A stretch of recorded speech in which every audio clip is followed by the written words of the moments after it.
way, any way possible, we need to stand up in to defend our freedom. Thank you. Thank you. Thanks. Or maybe worse, up to you to decide. It will be called Confidential Compute Open Network, or abbreviated as Cocoon. That's serious. That's serious. Are there many Russian speakers here among the audience? All right. Good.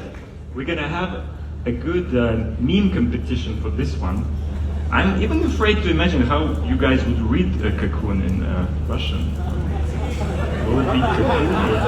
So I don't even want to think about it. So, but you're welcome. You're welcome. We're expecting the memes. The memes should keep coming. Я сейчас нахожусь под впечатлениями, на эмоциях после выступления папы Дурова, потому что это было настолько эффектно, феерично, как он владеет вниманием аудитории. Прекрасный спикер, было очень интересно. И, конечно же, приятно одной из первых в мире узнавать о таких новостях. Ну и, конечно же, он прекрасно выглядит.